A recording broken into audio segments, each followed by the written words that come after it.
Hey, welcome back, everyone. Here's the Monday Market Update again with me, Roy May of Bach Realty Group here in College Station. Obviously, serving Bryan College Station, but also the greater Brazos Valley.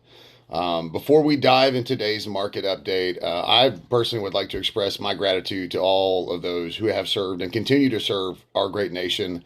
I'm proud to be a part of that strong lineage. Having served our country, and I hope you all had a safe and enjoyable Veterans Day weekend. Today's market update is always brought to you with the help of Mitchell Cleckley over at Pilgrim Mortgage. If you have any questions regarding lending or you're looking for some financial advice, don't ever hesitate to reach out to Mitchell and his team over there, again, at Pilgrim Mortgage.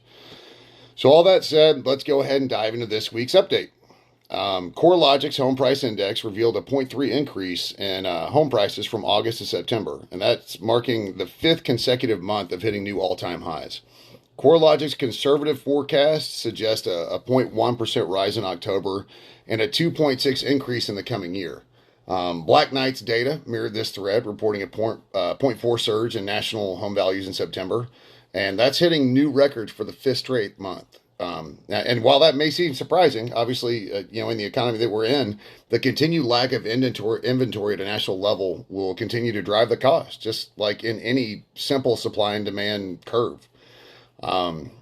So let's kind of shift gears to the job market. Initial jobless claims dipped by 3,000 in the latest week, and that's indicating employers' efforts to really retain workers. But probably the story really lies in continuing claims, which climbed by 22,000.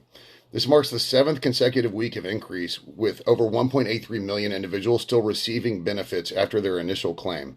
Now, that rising trend suggests challenges for job seekers, and that kind of echoes sentiments from ZipRecruiter about a cautious approach to hiring due to increased borrowing costs. Quite frankly, it's always cheaper to retain than it is to train. It's a simple kind of business math thing, and it's even a concept that when I was in the Army, they maintained. And I learned a whole lot more about it when I served both in recruiting and in retention. So that said, let's get into something a little uncomfortable. And these are some unfortunate key recession indicators. Not to say we're getting into a recession, but there are things that indicate that we might be headed that direction. The recent job report from the Bureau of Labor Statistics, it revealed an unemployment rate of 3.9% in October. And you compare that to the low of 3.4% in April during the economic expansion. Historically, a rise of 0.5% or more in the unemployment rate from the expansion low has signaled an impending recession, and that's also known as the SAHM rule, SAHM, if you want to look that up. And the 15-week unemployment indicator also hints at what we'll call potential economic challenges. So as we look ahead, keep an eye on crucial inflation reports and housing data releasing this week. October's consumer price index releases tomorrow. The producer price index comes out on Wednesday, and remember that the PPI, that's what measures wholesale inflation.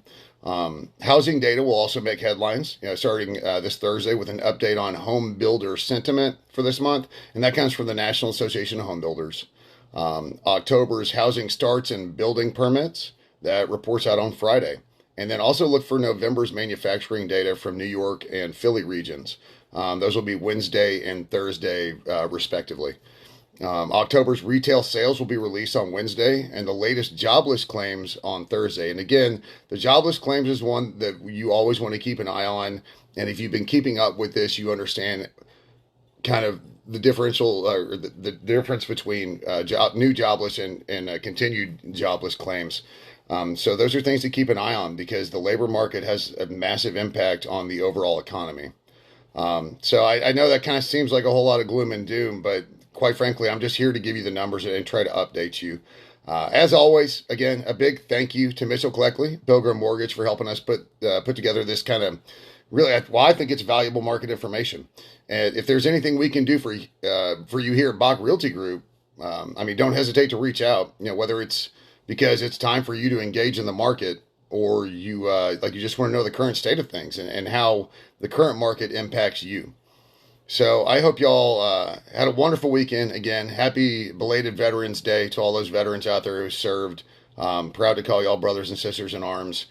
Just remember, stay informed It's the best thing you can do is just to stay informed. And if you ever have questions about anything real estate, or if you have questions about these reports and you would like a deeper dive into either local markets or just the national economic kind of view, the step back kind of view, you always feel free to shoot me a DM, or you can email me, you can call me, you can find all my contact info at, on bachrealtygroup.com. And any of us on our team, you're happy to help with any sort of market questions that you may have, whether it's you in the market, or that you own a home and you're curious about where you stand within the market with equity, or just literally whatever questions you guys may have.